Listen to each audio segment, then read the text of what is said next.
السلام علیکم سامعین، ادبستان میں خوش آمدید۔ آئیے آج شروع کرتے ہیں ایک باپ اور بیٹے کی زندگی کے آخری ٹکراؤ کی ہنگامہ خیز داستان۔ ستارہ مہر النساء سے کاظمی صاحب کی ملاقات جب سول اسپتال کے ایمرجنسی وارڈ میں ہوئی تب اس کی حالت نہایت تشویشناک تھی۔ دونوں ٹانگوں کی ہڈیاں ٹوٹ چکی تھیں اور پسلیاں چکنا چور تھیں۔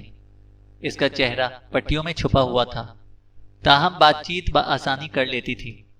کاظمی صاحب کو اس نے روتے ہوئے بتایا، مجھے میرے شوہر نے 5ویں منزل سے دھکا دے کر ہلاک کرنے کی کوشش کی ہے۔ وہ تو میری قسمت اچھی تھی جو میں مرنے سے بچ گئی، ورنہ اس نے کسر نہیں چھوڑی تھی۔ کاظمی صاحب نے پوچھا، تمہیں اسپتال کون لایا؟ اور کیا تمہارے شوہر کو معلوم ہے کہ تم ہلاک ہونے سے بچ گئی ہو؟ نہیں، اگر اسے معلوم ہوتا تو وہ مجھے دوبارہ قتل کرنے کی کوشش کرتا۔ دراصل ہمارے فلیٹوں کے نیچے سے گزرنے والے روڈ پر ٹریفک کا ازدحام ہوتا ہے۔ میں ایک چلتی ہوئی گاڑی سے ہوتی ہوئی سڑک کے درمیان گری۔ مجھ پر چند گاڑیاں چڑھ گئیں اور پھر وہ تمام گاڑیاں آپس میں ٹکرا گئیں، جس میں چند افراد جاں بحق ہوئے۔ تمام لاشوں کو ایمبولینس میں ڈال کر اسپتال منتقل کیا گیا۔ زخمیوں میں بھی تھی۔ بعد ازاں لاشوں کو ڈی این اے ٹیسٹ کیے بغیر ورثہ کے حوالے کر دیا گیا۔ میرے شوہر رجب علی کو جس عورت کی لاش دی گئی وہ کوئی لاوارث عورت تھی جو نہ صرف جسامت کے لحاظ سے میری جیسی تھی بلکہ اس نے کپڑے بھی اسی رنگ کے پہن رکھے تھے جس رنگ کے میں نے پہنے ہوئے تھے۔ رجب علی کو مغالطہ ہوا اور اس نے لاوارث لاش کو دفنا دیا۔ کاظمی صاحب نے سرسراتے ہوئے لہجے میں پوچھا، تو یعنی اس خوفناک حادثے میں تم ہلاک نہیں ہوئی اور تمہارے شوہر نے کسی لاوارث لاش کو اس مغالطے میں دفنا دیا کہ تم ہلاک ہو چکی ہو؟ ستارہ مہر النساء نے اس بات میں سر ہلایا۔ اس حادثے میں میرا چہرہ بری طرح متاثر ہوا تھا۔ مجھے پہچاننا تو دور کی بات ہے، کوئی شک بھی نہیں کر سکتا کہ میں وہی خوبرو اور حسین و جمیل ستارہ ہوں جس پر لڑکے کی پہلی نظر ڈالتے ہی مرد مٹتے تھے۔ رجب علی کو بھی شک نہیں ہوا اور اس نے لاش دفنا دیا۔ تم نے اب تک یہ نہیں بتایا کہ تمہارے شوہر نے تمہیں ہلاک کرنے کی کوشش کیوں کی؟ ظاہر ہے کہ اس کے پیچھے کوئی تو وجہ ہوگی، کاظمی صاحب نے پوچھا۔ اس کا دماغی توازن درست نہیں ہے، مہر النساء نے بتایا۔ اس پر وقتاً فوقتاً دورے پڑتے رہتے ہیں، تاہم دوروں کے بعد وہ ایک سلجھا ہوا بے ضرر سا انسان دکھائی دیتا تھا۔ شادی کے بعد جب اس کے دوروں میں شدت آنے لگی تو میں نے خلا کے لیے درخواست دائر کر دی اور اس نے تیش میں آ کر مجھے فلیٹ کی بالکونی سے نیچے دھکا دے دیا۔ کاظمی صاحب اس بات میں سر ہلاتے ہوئے بولے، ٹھیک ہے، تو پھر میں اپنی این جی او سے بات کرنے کے بعد اس پر مقدمہ دائر کر دیتا ہوں۔ اس کے لیے مجھے تمہارے تعاون کی ضرورت ہوگی۔ میں وقتاً فوقتاً پوچھ گچھ کے لیے آتا رہوں گا، کاظمی صاحب نے کہا۔ مہر النساء نے کوئی جواب نہیں دیا اور کاظمی صاحب وارڈ سے باہر آ گئے۔ ان کے چہرے پر تفکر بھرے تاثرات نمایاں تھے۔ مہر النساء کے سسر کامران یوسفی نہایت قابل اور کائیاں وکیل تھے۔ کاظمی صاحب انہیں اچھی طرح جانتے تھے، لیکن انہیں یہ معلوم نہیں تھا کہ ان کا لڑکا ذہنی مریض تھا۔ تاہم عدالت میں ان کی الیگ سلیگ یوسفی صاحب سے ہوتی رہتی تھی۔ کاظمی صاحب کا تعلق جس فاؤنڈیشن سے تھا، اس کا کام ایسے بے بس و لاچار مظلوموں کی مدد کرنا تھا جنہیں ظالم اور امیر طبقہ طاقت کے نشے میں سرشار ہو کر پیسنے کی کوشش کر رہا ہو۔ اس فاؤنڈیشن کو بیرون ملک سے خطیر پیمانے پر فنڈ موصول ہو رہا تھا، اس لیے اس کی حیثیت نہایت مستحکم تھی۔ اگلے دن کاظمی صاحب نے فاؤنڈیشن کے سرکردہ افراد سے بات چیت کرنے کے بعد یوسفی صاحب کے لڑکے رجب علی پر مقدمہ دائر کر دیا، اور ہفتے کی صبح جب عدالت کی جانب سے یوسفی صاحب کو نوٹس موصول ہوا تو اسی شام یوسفی صاحب نے کاظمی صاحب کو فون کیا اور نرم لہجے میں اپنی بہو کے متعلق پوچھا۔ کاظمی صاحب نے بتایا، اس کی حالت بہت خراب ہے۔ مجھے حیرت ہو رہی ہے کہ 5ویں منزل سے نیچے گرنے کے بعد وہ ہلاک ہونے سے بچ کیسے گئی۔ تاہم اسے فاؤنڈیشن کی جانب سے خفیہ مقام پر منتقل کر دیا گیا ہے۔ جب تک مقدمہ چلتا رہے گا اس سے کوئی بھی ملاقات نہیں کر سکتا۔ یوسفی صاحب کی سرد آواز سنائی دی، وہ میری بہو ہے، اگر ہلاک ہونے سے بچ گئی ہے تو سسر ہونے کے ناطے میرا فرض بنتا ہے کہ میں اس کا علاج کرواؤں۔ مجھے فوراً اس کا ایڈریس سینڈ کرو ورنہ میں تمہارے خلاف قانونی کارروائی کروں گا، یوسفی صاحب کی آواز آئی۔ کاظمی صاحب نے بھی سرد لہجے میں جواب دیا، حادثے سے قبل وہ خلا کے لیے اپیل کر چکی ہے، اس لیے آپ کوئی بھی قانونی کارروائی کرنے کے قابل نہیں ہیں۔ اب آپ کو جو بھی کرنا ہے وہ عدالت میں کیجیے گا۔ اپنی تیاری مکمل کر لیجیے کیونکہ دوران ملاقات مجھ پر جو انکشافات ہوئے ہیں مجھے پورا یقین ہے کہ جب میں انہیں عدالت کے سامنے بیان کروں گا تو آپ دونوں باپ بیٹے کے پول کھل کر سامنے آ جائیں گے۔ کاظمی صاحب نے موبائل بند کر دیا۔ اگلے ہفتے پہلی پیشی ہوئی۔ چونکہ مقدمہ ایک وکیل کی جانب سے دوسرے وکیل پر دائر کیا گیا تھا، اس لیے لوگوں کی تعداد بہت زیادہ تھی۔ اگلی رو میں یوسفی صاحب کے ساتھ ان کا صاحبزادہ رجب علی بھی براجمان تھا۔ اس کی عمر 25 سے 30 سال کے درمیان تھی اور وہ بظاہر پاگل دکھائی نہیں دیتا تھا۔ مہرالنساء کے کہنے کے مطابق وہ فائن آرٹ کی تعلیم کو خیر بات کہہ چکا تھا اور بہترین مصور تھا۔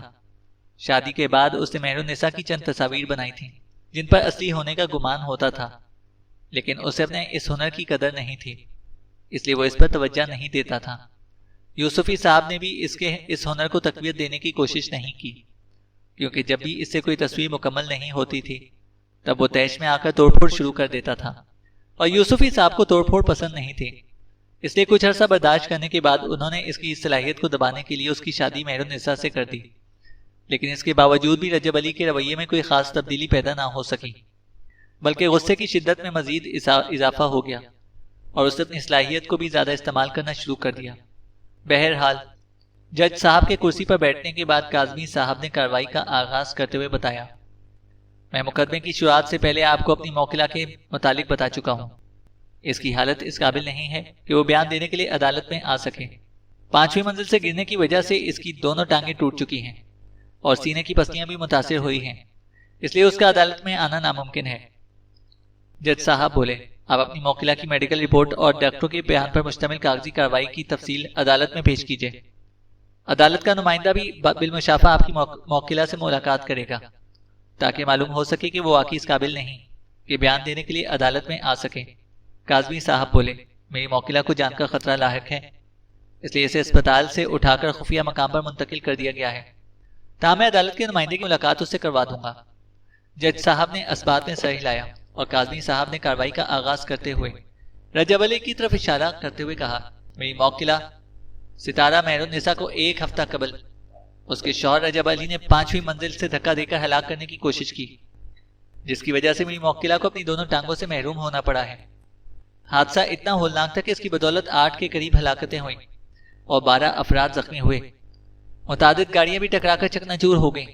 آپ بخوبی اندازہ لگا سکتے ہیں کہ ایک ٹریفک سے بھری سڑک پر سب سے آگے جانے والی گاڑی کا ڈرائیور گھبرا کر یکدم بریک لگا دے تو اس کے پیچھے آنے والی گاڑیوں کے ساتھ کیا صورتحال پیش آ سکتی ہے۔ میری موکلہ ایسی ہی ایک گاڑی کی چھت پر گری، جس کی وجہ سے وہ ہلاک ہونے سے تو بچ گئیں، لیکن گاڑی کی چھت سے نیچے گرنے کے بعد شدید حادثے کا باعث بنی۔ تمام لاشوں کو سول اسپتال منتقل کر دیا گیا اور اسپتال والوں کی غیر ذمہ داری کی وجہ سے مسخ شدہ لاشوں کو ڈی این اے ٹیسٹ کے بغیر لواحقین کے حوالے کر دیا گیا، جس کی وجہ سے میری موکلہ کے شوہر رجب علی کو اس غلط فہمی میں مبتلا ہونا پڑا کہ اس کی بیوی کی موت واقع ہو چکی ہے، اور یہ غلط فہمی میری موکلہ کے حق میں مفید ثابت ہوئی، ورنہ اس کا شوہر اسے دوبارہ قتل کرنے کی کوشش کرتا۔ ہوش میں آنے کے بعد میری موکلہ نے مجھ سے رابطہ کیا اور مقدمہ لڑنے کی درخواست کی۔ کاظمی صاحب کہتے جا رہے تھے۔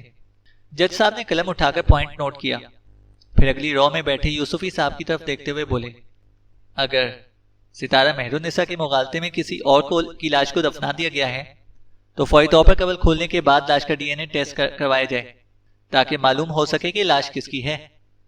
یوسفی صاحب نے کہا، دراصل اس معاملے میں کسی حد تک میں بھی قصوروار ہوں، مجھے اسی وقت ڈی این اے کے ٹیسٹ کروا لینا چاہیے تھا جب لاش میرے حوالے کی گئی تھی، لیکن مصروفیت کی وجہ سے مجھے خیال نہیں رہا، تاہم میرے وہم و گمان میں بھی نہیں تھا کہ لاش کسی اور کی بھی ہو سکتی ہے۔ کاظمی صاحب نے پوچھا، ذرا ان مصروفیات کی تفصیل بیان کیجیے جن کی وجہ سے آپ نے ڈی این اے ٹیسٹ کروانے میں بے پرواہی کا مظاہرہ کیا۔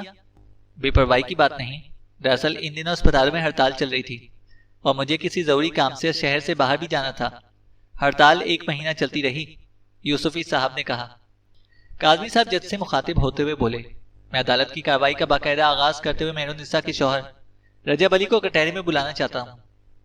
یوسفی صاحب نے بات کو درمیان میں کاٹتے ہوئے کہا، میں عدالت سے درخواست کروں گا کہ اس معاملے میں مہرالنساء کی طرح رجب علی کو بھی کٹہرے میں نہ بلایا جائے۔ اس کی دماغی حالت اس قابل نہیں ہے کہ مخالف وکیل کے سوالوں کے جوابات دے سکے۔ میں امید کرتا ہوں کہ عدالت مہرالنساء کے معاملے میں نرمی سے پیش آنے کے بعد کچھ لچک کا مظاہرہ رجب علی کے معاملے کو بھی مد نظر رکھتے ہوئے کرے گی۔ تو پھر آپ اپنے موکل کی میڈیکل رپورٹ عدالت کے سامنے پیش کیجیے تاکہ اس کیس کی صورتحال واضح ہو سکے، جج نے کہا۔ یوسفی صاحب نے قریب رکھی ہوئی میز سے فائل اٹھا کر جج کے سامنے رکھتے ہوئے بتایا، آپ ڈاکٹر صوبیہ ریاض کی رپورٹوں کا مطالعہ کر سکتے ہیں، میں رجب علی کا علاج انہی سے کروا رہا ہوں۔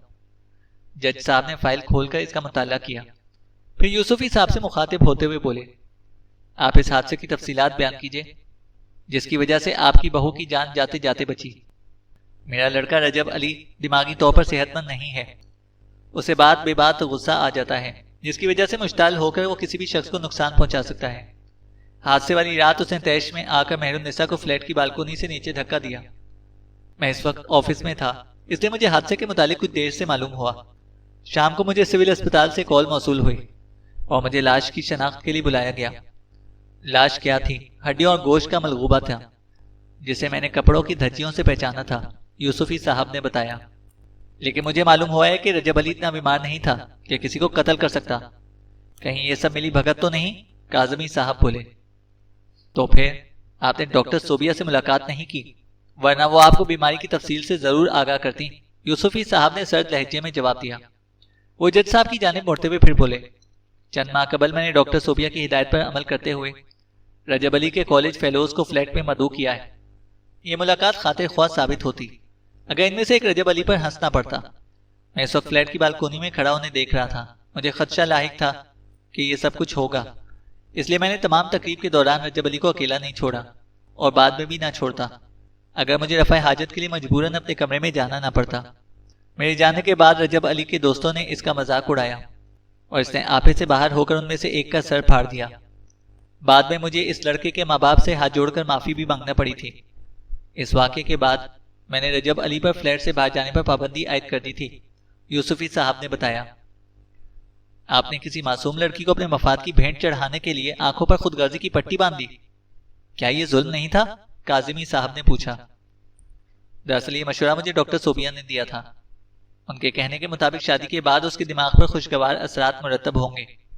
مجھے کیا معلوم تھا کہ وہ قتل ہی کر بیٹھے گا، ورنہ میں رجب علی کی شادی کبھی بھی نہ کرتا، یوسفی صاحب نے کہا۔ مجھے کیس کی اسٹڈی کے دوران سنی کے پراسرار معاملے کے متعلق بھی معلوم ہوا، کچھ اس پر بھی روشنی ڈالیے، کاظمی صاحب نے پوچھا۔ ان دنوں میں نے رجب علی کا علاج ڈاکٹر صوبیہ سے کروانا شروع کیا تھا۔ ڈاکٹر نے معاملات پر تحقیق کے بعد ایک کردار کو تخلیق دینے کا مشورہ دیا۔ یہ نفسیات کا ایک پہلو ہے جس پر آپ شاید ہی یقین کریں، تاہم ڈاکٹر صوبیہ عدالت کے کمرے میں موجود ہیں، آپ بعد میں ان سے بات چیت کر سکتے ہیں۔ اس کردار کا نام رجب علی نے خود رکھا تھا۔ یہ دراصل انگریزی ناول کے رائٹر کا تخلیق کردہ کردار تھا جسے رجب علی بہت پسند کرتا تھا۔ اس کردار کو جیتے جاگتے انسان کی حیثیت دینے میں مجھے بہت محنت کرنا پڑی۔ میں اس کردار کو حقیقت کا روپ دینے کے لیے رجب علی کے ساتھ اس سے بات چیت کیا کرتا تھا۔ جب رجب علی نے مجھ سے پوچھتا کہ میں کس سے بات چیت کر رہا ہوں، تب میں سنی کا نام لے دیتا۔ بہرحال میں اپنی اس کاوش میں بہت جلد کامیاب ہو گیا، لیکن بعد میں اس کردار نے تقریبی کارروائیاں شروع کر دی، تب مجھے اسے ختم کرنے کے لیے کافی دماغ سوزی کرنا پڑی تھی، یوسفی صاحب نے بتایا۔ اب مجھے آپ کی دماغی حالت پر بھی شک محسوس ہو رہا ہے۔ آپ نے عدالت کے کمرے میں کھڑے ہو کر ناقابل فہم بات چیت شروع کر دی ہے، کہیں ایسا نہ ہو کہ آپ کو بھی ڈاکٹر صوبیہ کے کلینک بھجوانا پڑ جائے، کاظمی صاحب نے کہا۔ میرا بیان ناقابل فہم نہیں ہے، اس کردار کو نفسیاتی الجھنیں دور کرنے کے لیے تخلیق کیا گیا تھا۔ رجب علی تنہائی کا شکار ہوتا جا رہا تھا، وہ تمام دن فلیٹ کے کمرے میں بند ہو کر پینٹنگ کرتا تھا۔ میں چاہتا تھا کہ وہ فلیٹ سے باہر نکلے، دوستوں کے ساتھ گھومے پھرے، پارٹیوں میں شرکت کرے، لیکن وہ کمرے کی حد تک محدود ہو کر رہ گیا تھا۔ سنی کے کردار نے اسے کچھ تقویت دی اور وہ اس کے ہمراہ فلیٹ سے باہر نکلنے لگا، لیکن تب بھی مار دھاڑ کے سوا اور کچھ حاصل نہیں ہوا۔ وہ کردار اسے مار پیٹ پر مجبور کرتا تھا۔ شروع کے دنوں میں رجب علی نے لڑنے جھگڑنے سے انکار کر دیا، لیکن بعد میں اسے توڑ پھوڑ شروع کر دی۔ آپ یقین کریں گے، میرا بہت نقصان ہوا۔ اس نے دیوار پر لگے ایل سی ڈی کو صرف اس لیے توڑ دیا تھا کہ ایل سی ڈی پر سنی کی من پسند فلم نہیں لگ رہی تھی۔ دوسرے دن اس نے فلیٹ میں لگے فانوس کو توڑ دیا۔ میں نے وجہ معلوم کی تو اس نے بتایا کہ روشنی اس کے دوست کو پسند نہیں۔ بعد ازاں اس نے فلیٹ کی تمام لائٹوں کو توڑ دیا اور میرا فلیٹ اندھیرے میں ڈوب گیا۔ میں نے ڈاکٹر صوبیہ سے رابطہ قائم کیا اور انہیں اس معاملے سے آگاہ کیا۔ ڈاکٹر نے کردار کو تبدیل کرنے کے لیے کہا۔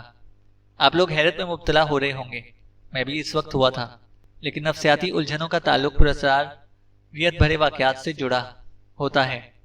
ان واقعات کا حقیقت سے کوئی تعلق نہیں ہوتا، تاہم انہیں حقیقی بنانے کے لیے کوششیں ضرور کی جاتی ہیں، جیسے میں کر رہا تھا۔ ڈاکٹر صوبیہ کا کہنا تھا کہ میں نے جس کردار کا انتخاب کیا تھا اس میں شر کی طاقت زیادہ تھی۔ یعنی رائٹر نے اس کردار کو ماردھاڑ اور تقریب کاری کے لحاظ سے منسوب کیا تھا، اور چونکہ یہ کردار رجب علی کا پسندیدہ کردار تھا اس لیے وہ اسے دلچسپی کے ساتھ پڑھتا تھا۔ بعد ازاں اس کردار نے اپنی شرپسندانہ فطرت کے تحت توڑ پھوڑ کو زیادہ اہمیت دی۔ میں نے ایک دفعہ پھر کردار کو تبدیل کرنے کی جدوجہد شروع کر دی۔ مجھے ناک و چنے چبانا پڑے، اس کے باوجود بھی میں بری طرح ناکام ہوا۔ رجب علی اس کردار کے قبضے میں مکمل طور پر جا چکا تھا۔ انہی دنوں میرے جرمن شیفرڈ کو کسی نے گولی مار دی۔ اس کے جسم سے جو گولی برآمد ہوئی وہ میرے ریوالور کی تھی، اور ریوالور پر رجب علی کی انگلیوں کے نشانات موجود تھے۔ یوسفی صاحب نے تفصیل سے بتایا۔ حیرت کی بات ہے، آپ نے پراسرار واقعات وقوع پذیر ہونے کے باوجود بھی نہ صرف ریوالور کو اپنے کمرے میں رکھا بلکہ کتے کی ہلاکت کے بعد ریوالور پر سے فنگر پرنٹ بھی اٹھوائے۔ ذرا اس کی تصحیح کر دیجئے، کاظمی صاحب نے پوچھا۔ دراصل ان دنوں معاملات کا آغاز ہوا تھا، اس لیے میں سنجیدہ نہیں تھا، لیکن کتے کی موت نے مجھے چونکا دیا، اور جب میں نے فنگر پرنٹ کی رپورٹ حاصل کی تو مجھے معلوم ہوا کہ اس میں سب میں رجب علی کا ہاتھ ہے۔ میں نے ریوالور کو سیف میں رکھ دیا تاکہ کسی کو کی بھی جانی نقصان سے بچایا جا سکے، یوسفی صاحب نے بتایا۔ کیا آپ کے پاس ان واقعات کو ثابت کرنے کے لیے کوئی گواہ موجود ہے؟ بظاہر تو ان پر یقین کرنا ممکن نہیں۔ اگر گواہ موجود نہیں ہے تو پھر موضوع کو تبدیل کر دیجئے، جج صاحب نے کہا۔ مجھے معلوم تھا کہ میرے بیان کردہ واقعات پر کوئی یقین نہیں کرے گا، اس لیے میں گواہ کو اپنے ساتھ لے کر آیا ہوں۔ اگر آپ اجازت ہو تو میں ڈاکٹر صوبیہ کو کٹہرے میں بلانا چاہتا ہوں، وہ معاملے کی متعلق تفصیل سے بیان کریں گی، یوسفی صاحب نے مسکراتے ہوئے کہا۔ جج صاحب نے اس بات میں سر ہلاتے ہوئے انہیں اجازت دی، اور اگلی رو میں ڈاکٹر صوبیہ ریاض اٹھ کر کٹہرے میں آ گئی۔ ان کی عمر 45 سے 50 کے درمیان تھی، تاہم مناسب لباس اور اچھی خوراک کی بدولت عمر سے کم دکھائی دیتی تھیں۔ چہرے کے نقوش دیدہ زیب اور جسمانی خطوط تباکن تھے۔ وہ چہرے پر نفیس شیشوں والی اینک لگائے ہوئے تھیں، جس نے ان کے حسن کو کم کرنے کی بجائے مزید بڑھا دیا تھا۔ یوسفی صاحب کے کہنے پر انہوں نے بتانا شروع کیا۔ میں نے جب رجب علی کا کیس ہاتھ میں لیا تو چند دنوں کے بعد مجھے معلوم ہو گیا کہ معاملہ نہایت پیچیدہ اور حساس ہے۔ رجب علی دراصل چند محرومیوں کا شکار تھا۔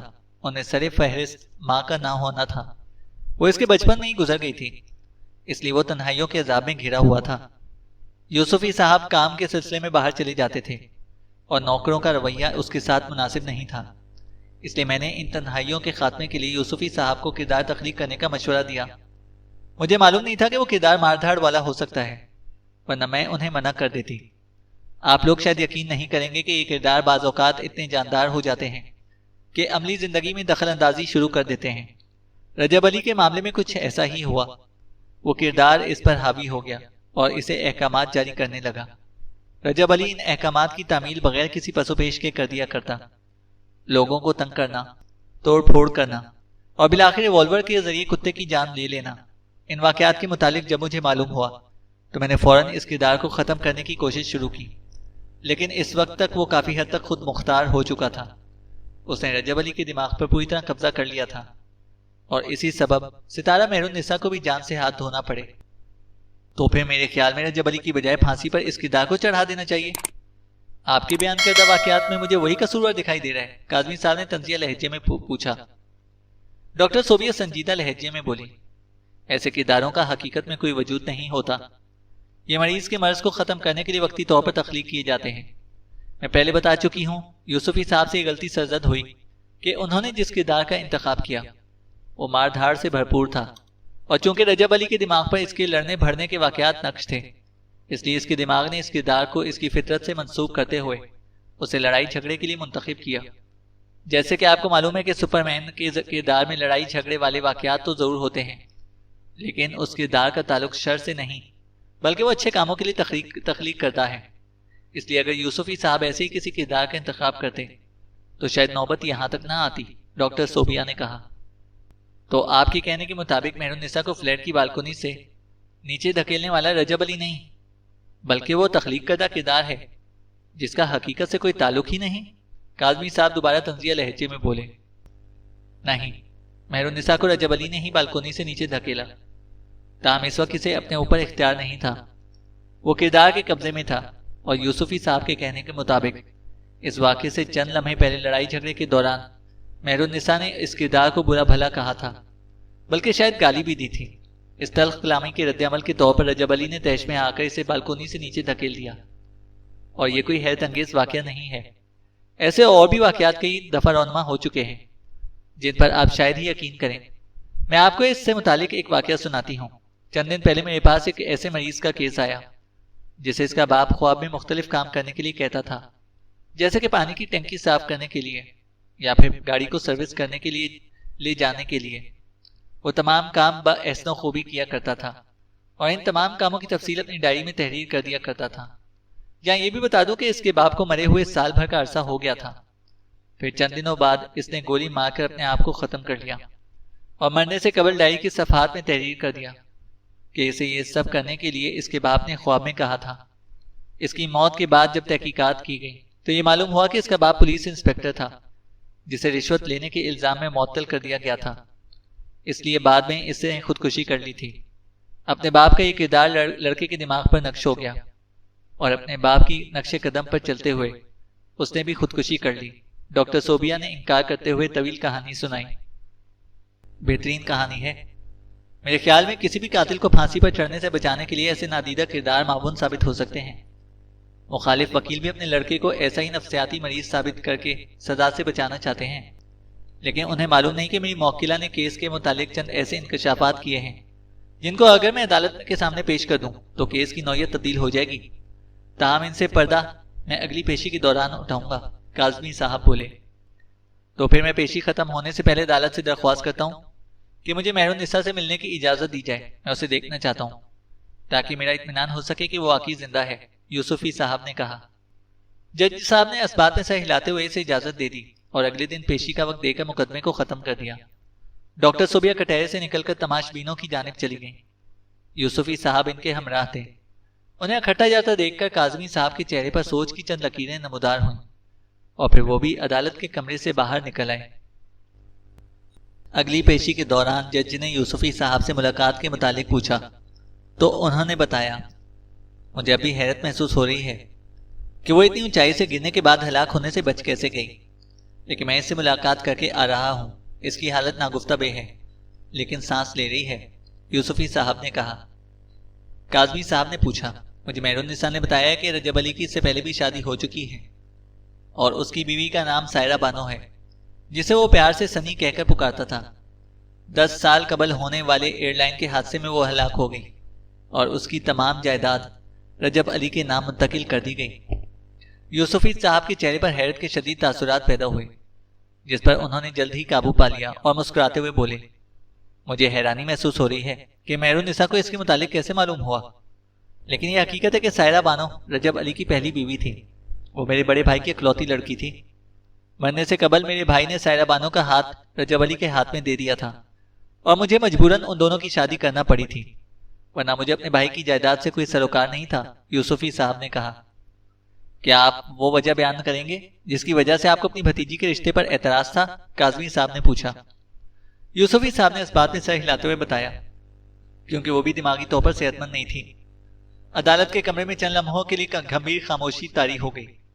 یوسفی صاحب بھی خاموش ہو گئے، پھر جج صاحب کی جانب دیکھتے ہوئے دوبارہ ہم کلام ہوئے۔ مجھے معلوم ہے کہ بات کچھ عجیب سی ہے، لیکن آپ اسے ہماری خاندانی بیماری سے منسوب کر سکتے ہیں۔ ایسے کتنے ہی فرد جن کا تعلق ہمارے خاندان سے تھا اعصابی مرض کا شکار ہوئے اور بعد میں ذہنی معذوری نے انہیں پاگل کر دیا۔ سائرہ بھی کافی حد تک پاگل تھی، لیکن حیرت انگیز طور پر رجب علی سے پسند کرتا تھا، اس لیے میں نے دونوں کی شادی کر دی تھی، یوسفی صاحب نے بتایا۔ کاظمی صاحب نے جج سے مخاطب ہوتے ہوئے کہا، مجھے حیرت محسوس ہو رہی ہے کہ رجب علی دماغی طور پر بیمار ہونے کے باوجود بھی 2 شادیاں کر چکا ہے۔ میرے خیال میں اس سے بہتر ثبوت اور کیا ہو سکتا ہے کہ وہ پاگل نہیں ہے۔ جج صاحب نے اس بات میں سر ہلاتے ہوئے یوسفی صاحب کی جانب دیکھتے ہوئے کہا، کاظمی صاحب کے نقطے میں جان ہے، آپ اس پر روشنی ڈالیے۔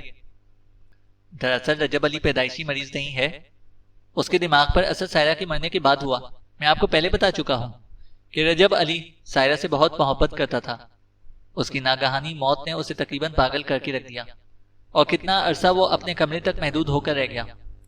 بعد میں جب میں نے اس کی شادی مہر النساء سے کی تب وہ کچھ سے احتیاط ہوا، تاہم ان دونوں میں زیادہ بنتی نہیں تھی اور میرے خیال میں ایسا سائرہ بانو کی وجہ سے ہوا تھا۔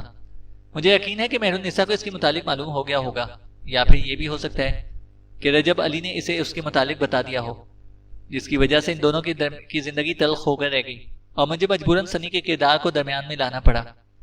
اور مجھے یہ بھی معلوم نہیں تھا کہ سنی سائرہ کا ہی مخفف ہے اور یہ نام ہی مہر النساء کی موت کا سبب بن سکتا ہے، ورنہ میں کچھ اور منتخب کرتا، یوسفی صاحب نے کہا۔ کیا آپ کے پاس اس کا کوئی ثبوت ہے؟ ایسے تو آپ کسی کو بھی پاگل قرار دے کر اس سے قتل کروا سکتے ہیں، جج صاحب نے پوچھا۔ یوسفی صاحب ڈاکٹر صوبیہ کی جانب اشارہ کرتے ہوئے بولے، میں گواہ کے طور پر ڈاکٹر صوبیہ کو آپ کے سامنے پیش کر چکا ہوں، آپ ان سے دوبارہ پوچھ گچھ کر سکتے ہیں۔ اگر میں ڈاکٹر صوبیہ کو آپ کا خاندانی ڈاکٹر کہوں تو اس میں کوئی مذائقہ نہ ہو، وہ اب تک آپ کے خاندان کے 2 افراد کا علاج کر چکی ہیں۔ یہ عجیب نفسیاتی مرض میں مبتلا خاندان ہے جس کا سر اور پیر ہی کوئی نہیں ہے۔ اس خاندان کے افراد اعصابی مرض میں مبتلا ہوتے ہیں اور بعد میں پاگل ہو جاتے ہیں، لیکن شادیاں 2 کرتے ہیں۔ مجھے یقین ہے کہ جلدی یوسفی صاحب بھی کرنے والے ہیں۔ کاظمی صاحب مسکراتے ہوئے بولے۔ یوسفی صاحب کے چہرے پر تذبذب کے بھرے تاثرات پیدا ہوئے اور وہ بات کو بدلتے ہوئے بولے، اس اعصابی مرض کی بدولت ہمارے خاندان میں بہت سی اموات ہوئیں جن کا ثبوت میرے پاس موجود نہیں ہے، اس لیے شاید ڈاکٹر صوبیہ بھی گواہی نہ دے سکیں، لیکن یہ حقیقت ہے کہ اس مرض نے ہمارے خاندان میں تہلکہ مچا رکھا ہے۔ کاظمی صاحب جج کی جانب دیکھتے ہوئے بولے، اب کچھ پردہ کشی اس حادثے سے متعلق بھی ہو جائے جس میں یوسفی صاحب کی بہو ہلاک ہوئی۔ ابھی کچھ دیر پہلے یوسفی صاحب نے آپ کو بتایا ہے کہ ان کی بہو سائرہ بانو دماغی طور پر صحت مند نہیں تھی، لیکن حیرت انگیز طور پر اس نے اکیلی جہاز میں سفر کیا۔ یہ بات قابل ہضم نہیں۔ اس کے علاوہ یوسفی صاحب کے کہنے کے مطابق رجب علی شادی سے قبل بیمار نہیں تھا، تو پھر ایک پاگل لڑکی سے شادی کرنے کے لیے تیار کیوں کر ہو گیا؟ کاظمی صاحب نے کہا۔ یوسفی صاحب نے سرد آہ بھرتے ہوئے بتایا، میں نے اپنے بھائی کے مرنے کے بعد سائرہ بانو کو اپنی بچی کی طرح پالا پوسا۔ مجھے لڑکیوں کا شوق تھا، لیکن رجب علی کے بعد میں دوبارہ اولاد نہیں ہوئی۔ تب میں نے سائرہ کو گود لے لیا، وہ ہمارے گھر میں پلی بڑھی، اور جہاں تک جہاز میں سفر کرنے کی بات ہے تو وہ اکثر و بیشتر کرتی رہتی تھی۔ ان دنوں میری بہن زندہ تھی، میں سائرہ کو اس کے پاس بھجوا دیا کرتا تھا۔ یہ کچھ اتنا مشکل نہیں تھا، میں سائرہ کو جہاز میں بٹھا دیا کرتا تھا اور دوسری جانب میری بہن اسے اتار لیا کرتی تھی، یوسفی صاحب نے بتایا۔ آپ کے بیان میں تضاد آ گیا ہے۔ کچھ دیر پہلے آپ نے بتایا تھا کہ آپ کو رجب علی اور سائرہ کے رشتے پر اعتراض تھا، اور اب آپ کہہ رہے ہیں کہ سائرہ سے آپ کو اپنے بچوں کی طرح پیار تھا۔ ذرا تصحیح کر دیجئے، کاظمی صاحب بولے۔ میں نہیں چاہتا تھا کہ رجب علی خاندان میں شادی کرے اور اس کے بچے بھی اس مرض میں مبتلا ہو کر جان سے ہاتھ دھو بیٹھے، جو ہمارا خاندانی مرض ہے۔ اسی وجہ سے میں نے رجب علی کی دوسری شادی خاندان سے باہر کی۔ اس خدشے کے علاوہ مجھے سائرہ سے اور کوئی عداوت نہیں تھی، یوسفی صاحب بولے۔ مہر النساء کی جائیداد بھی یقیناً رجب علی کے نام منتقل ہو جاتی اگر وہ معجزانہ طور پر ہلاک ہونے سے بچ نہ جاتی۔ کہیں یہ سب منصوبہ بندی تو نہیں؟ ان دونوں جائیدادوں کے حصول کے بعد آپ اور رجب علی کروڑ پتی بن جاتے۔ مجھے معلوم ہوا ہے کہ مہر النساء کی جائیداد کا رجب علی کے سوا اور کوئی والی وارث نہیں ہے۔ اگر ان دونوں میں طلاق ہو جاتی تب ہاتھ آئی ہوئی دولت سے آپ کو محروم ہونا پڑتا، اس لیے آپ نے قتل کی ناکام کوشش کی، کاظمی صاحب نے پوچھا۔ مجھے جائیداد کی ضرورت نہیں، میرے پاس اللہ کا دیا ہوا بہت کچھ ہے، اور ایک باعزت وکیل ہونے کے ناطے میں کسی کو قتل کرنے کے متعلق سوچ بھی نہیں سکتا۔ ہاں، اگر آپ کے پاس اس سے متعلق کوئی ثبوت موجود ہے تو بات کیجیے، میں جواب دینے کے لیے حاضر ہوں، یوسفی صاحب نے تلخ لہجے میں جواب دیا۔ میرے پاس بہت سے ثبوت موجود ہیں، لیکن میں انہیں اتنی جلدی عدالت کے سامنے پیش نہیں کروں گا۔ آہستہ آہستہ منظر عام پر لے کر آؤں گا تاکہ معاملہ کھل کر سامنے آ سکے، اس لیے برائے مہربانی اگلی پیشی کا انتظار کیجیے، کاظمی صاحب بولے، اور جج صاحب نے دوسرے دن کا وقت دیا اور پیشی کا اختتام ہو گیا۔ تیسری پیشی کے آغاز میں جج نے یوسفی صاحب کو مقدمے کا آغاز کرنے کے لیے کہا، لیکن انہوں نے یہ کہہ کر بات چیت سے انکار کر دیا کہ وہ اپنے ذہنی طور پر معذور بچے کے دفاع کے لیے مقدمہ نہیں لڑ رہے، بلکہ وہ چاہتے ہیں کہ ان کے بچے کی بیماری کو مد نظر رکھتے ہوئے اس کے اس اقدام کو معاف کر دیا جائے۔ جج صاحب نے کاظمی صاحب کی جانب دیکھا، وہ اپنی جگہ سے کھڑے ہوتے ہوئے بولے، میری موکلہ کا بھی یہی کہنا ہے کہ اس کا شوہر مریض ضرور ہے لیکن قاتل نہیں ہے، اسے بالکنی سے دھکا یوسفی صاحب نے دیا تھا۔ اگر آپ کی اجازت ہو تو میں آج کی پیشی سے متعلق چند گواہوں کو یکے بعد دیگرے کٹہرے میں بلانا چاہوں گا۔ جج صاحب نے اسباب میں سر ہلاتے ہوئے انہیں اجازت دے دی اور وہ وہاں موجود لوگوں کی جانب دیکھتے ہوئے بولے، مہربانی کر کے عمر جہازیب صاحب کٹہرے میں آ جائیں۔ ایک 45 سے 50 کا پکی عمر کا جہادیدہ آدمی لوگوں کے درمیان سے نکل کر کٹہرے میں آ گیا اس نے ہاتھ میں سیاہ رنگ کی ڈسک پکڑی ہوئی تھی۔ کاظمی صاحب نے جج کو بتایا، عمر جہاں زیب کا تعلق اس مقامی ایئر لائن کے شعبہ کمپیوٹر سے ہے جو 10 سال قبل حادثے کا شکار ہوئی اور جس میں سائرہ بانو سفر کر رہی تھیں۔ میں نے گزشتہ روز عمر جہاں زیب کو معلوم کرنے کے لیے کہا کہ کیا واقعی اس فلائٹ میں سائرہ بانو نے سفر کیا تھا۔ عمر جہاں زیب نے مجھے بتایا کہ اس نام کی کسی عورت نے سفر نہیں کیا۔ مقامی ایئر لائن جو کہ ملک کی سب سے بڑی ایئر لائن ہے، اس کے کمپیوٹر سیکشن میں 10 سال پرانا ریکارڈ آج بھی موجود ہے۔ انہوں نے عمر جہاں زیب کے ہاتھوں سے ڈسک لے کر اسے جج کی میز پر رکھ دیا۔ جج نے ڈسک اٹھا کر ماتحت کے حوالے کر دی۔ کاظمی صاحب نے عمر جہاں زیب سے کہا، آپ کھل کر معاملے کے متعلق بیان کیجئے کہ حادثے والے دن کیا ہوا تھا۔ کچھ زیادہ نہیں، سوائے اس کے کہ اس دن فلائٹ میں مسافر کم تھے اور ان مسافروں میں سائرہ بانو نہیں تھی، لیکن حیرت انگیز طور پر اس کا نام ڈی این اے ٹیسٹ والی رپورٹ میں موجود تھا۔ عمر جہاں زیب نے بتایا، آپ کو حیرت ہوگی، ڈی این اے کی رپورٹ کے لیے جس اسپتال کی لیبارٹری کا انتخاب کیا گیا، ان دنوں ڈاکٹر صوبیہ اسی اسپتال میں کام کر رہی تھیں۔ بہرحال ڈی این اے رپورٹ مرتب کرنے والے ان افراد سے پوچھ گچھ کی جا رہی ہے، جلد مزید انکشافات بھی ہونے کی توقع ہے، کاظمی صاحب نے جج کو بتایا۔ یوسفی صاحب اپنی جگہ سے کھڑے ہو کر جج سے مخاطب ہوتے ہوئے بولے، مجھے سمجھ نہیں آ رہی کہ مقدمہ مہر النساء والے حادثے پر دائر کیا گیا ہے یا پھر سائرہ بانو کی ناگہانی موت پر۔ مہربانی کر کے مخالف وکیل کو مدعے کی حد تک محدود رہنے کی تنبیہ کر دیجیے، ورنہ میں اس کے خلاف احتجاج کروں گا۔ جج صاحب انکار میں سر ہلاتے ہوئے بولے، مقدمہ رجب علی پر دائر کیا گیا ہے اور مہر النساء کے علاوہ سائرہ بانو بھی اس کی بیوی ہے، اس لیے پوچھ گچھ دونوں سے ہوگی۔ تو پھر مخالف وکیل کو گڑے مردے اکھاڑنے سے منع کیجیے۔ 10 سال پرانی کوڑی یہاں کھینچ لانے کا کیا مطلب ہے؟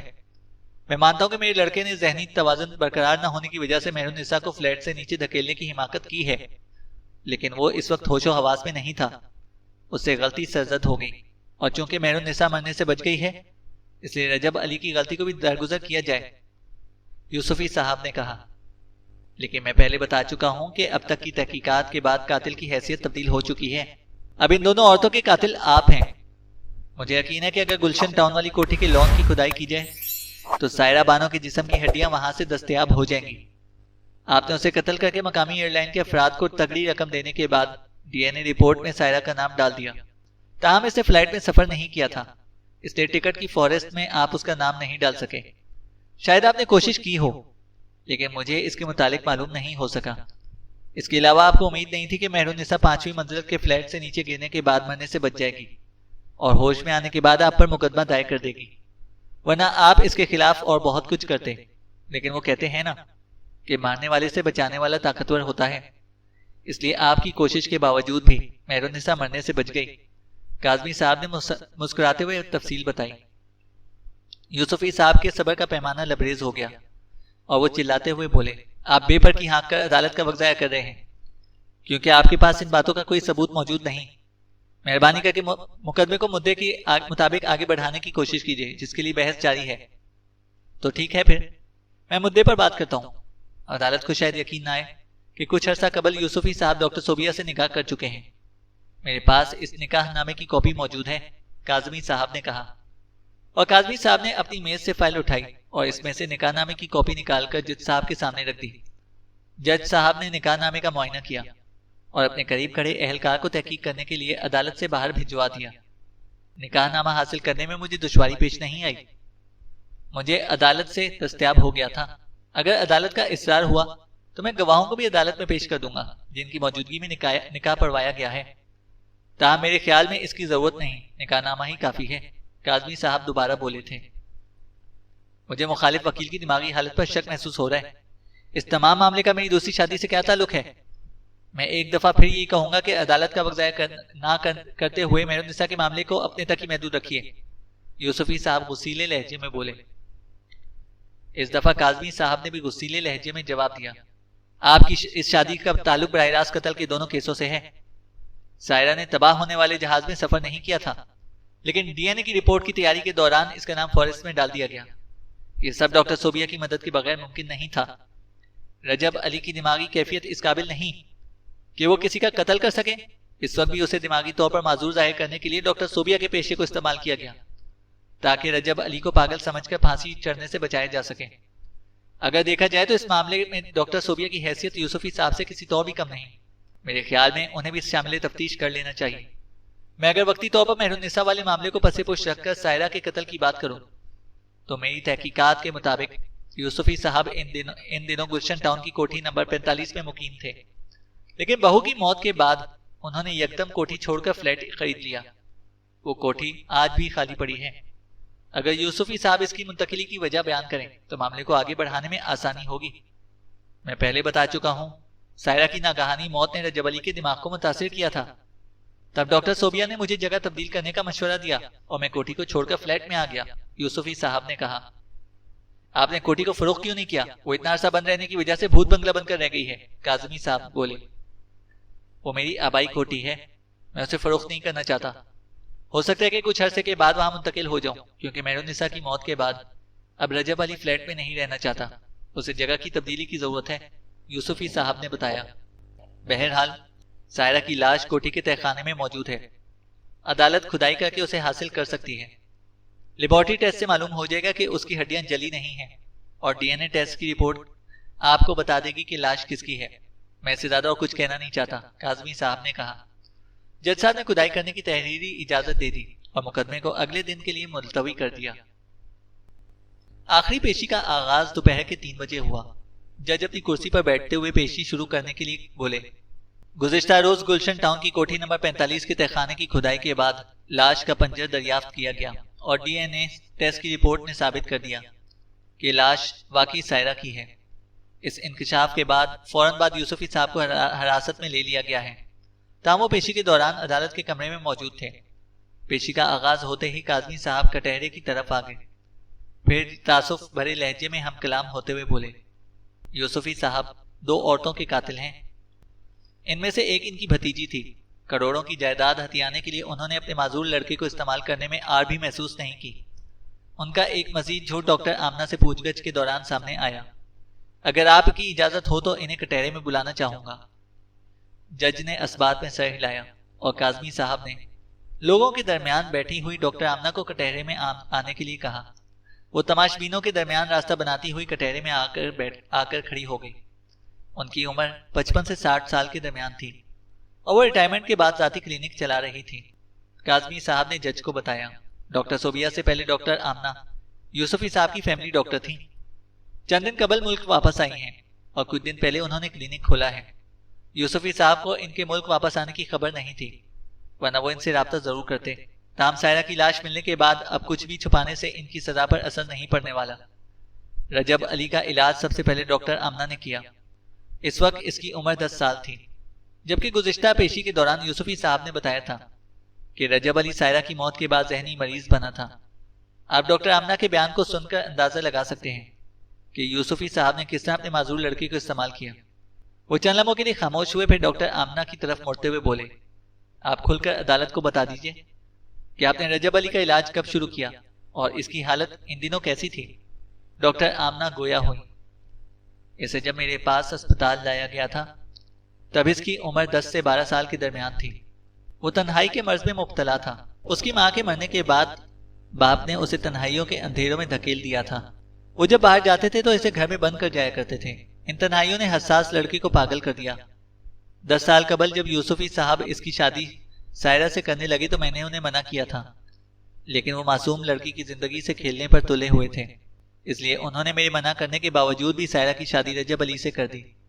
اس بے جوڑ شادی کے بعد مجھے یوسفی صاحب کی زبانی معلوم ہوا کہ رجب علی سائرہ کو مارتا پیٹتا ہے، اس لیے سائرہ اس سے علیحدہ ہونا چاہتی ہے، لیکن یوسفی صاحب اس کی جائیداد کو ہاتھ سے جانے نہیں دینا چاہتے تھے، اس لیے انہوں نے سائرہ پر زور دینا شروع کر دیا کہ وہ جیسے تیسے رجب علی کے ساتھ گزارا کرے۔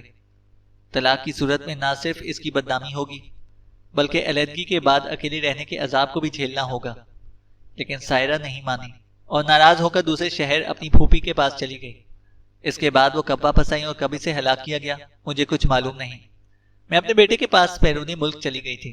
کچھ دن پہلے ملک واپس آئی تو مجھے سائرہ کی موت کے متعلق معلوم ہوا، لیکن مصروفیت کی وجہ سے یوسفی صاحب سے ملاقات نہ ہو سکی۔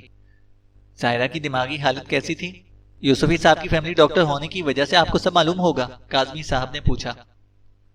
وہ نہایت سلجھی ہوئی شریف لڑکی تھی، میری اس سے کئی دفعہ ملاقات ہوئی تھی، میں نے اسے ہمیشہ پرخلوص اور با اخلاق پایا۔ یوسفی صاحب کے بیان پر میں کوئی حقیقت نہیں، ڈاکٹر آمنہ نے بتایا۔ کاظمی صاحب جج کی جانب دیکھتے ہوئے بولے، ڈاکٹر آمنہ کا بیان آپ کے سامنے ہے۔ یوسفی صاحب نے جو کچھ کیا اور جیسے بھی کیا وہ غیر متوقع طور پر سامنے آ چکا ہے۔ در حقیقت وہ نہایت گھاگ اور شاطر ذہنیت کے مالک ہیں۔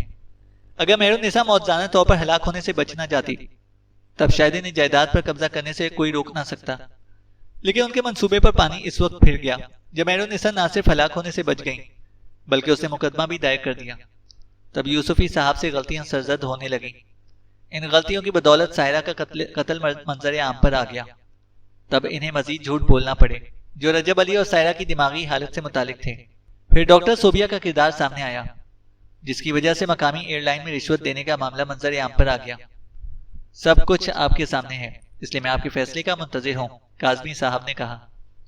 جج صاحب نے قلم اٹھایا اور فائل پر چند نوٹس لکھنے کے بعد قلم کی نوک کو توڑ دیا۔ یہ اس بات کی نشاندہی تھی کہ یوسفی صاحب کے پھانسی پر چڑھنے کے احکامات پر حتمی مہر ثبت ہو چکی ہے۔ کاظمی صاحب نے اطمینان کا طویل سانس لیا اور عدالت کے کمرے سے باہر آ گئے۔ انہیں 4 پیشیوں کے دوران یہ خدشہ لاحق رہا تھا کہ کہیں یوسفی صاحب اس لاش کا ڈی این اے ٹیسٹ کروانے پر اصرار نہ کر دیں جسے انہوں نے مہرالنساء کی لاش جان کر دفنایا تھا اور جس پر مقدمے کی شروعات میں بات چیت ہوئی تھی۔ یوسفی صاحب کو مہرالنساء کے بچ جانے کے انکشافات نے اس حد تک بوکھلا کر رکھ دیا تھا کہ انہیں لاش کا ڈی این اے ٹیسٹ کروانے کا خیال ہی نہ آیا۔ اگر کروا لیتے تو شاید مقدمے کی نوبت ہی نہ آتی، کیونکہ انہوں نے جس لاش کو قبرستان میں دفنایا تھا وہ واقعی مہرالنساء کی لاش تھی، جس کے متعلق کاظمی صاحب کو اس وقت معلوم ہوا جب حیرت انگیز طور پر انہیں مقدمے کے لیے اکسانے والا وجود غیر متوقع طور پر غائب ہو گیا، یعنی انہیں نہایت خوبصورتی کے ساتھ انصاف حاصل کرنے کے لیے استعمال کیا گیا تھا۔ ان کی حالت اس وقت بہت خراب ہوئی تھی جب انہیں معلوم ہوا تھا کہ جس لاش کو یوسفی صاحب نے دفنایا تھا وہ واقعی مہرالنساء کی لاش تھی، تاہم وہ اس کا ڈی این اے ٹیسٹ نہیں کروانا چاہتے تھے، ورنہ حقیقت سامنے آنے کے بعد دوبارہ کارروائی کا آغاز ہو سکتا تھا۔ اب چونکہ مقدمے کا فیصلہ ہو گیا تھا اس لیے اپنے اطمینان کی خاطر ڈی این اے ٹیسٹ کروا لینا چاہتے تھے تاکہ خدشے کی تصدیق ہو سکے کہ لاش واقعی ستارہ مہرالنساء کی ہے یا پھر نہیں۔ چینل کو سبسکرائب کریں اور بیل آئیکن کو پریس کریں تاکہ ہماری ہر اپڈیٹ آپ کو بر وقت مل سکے۔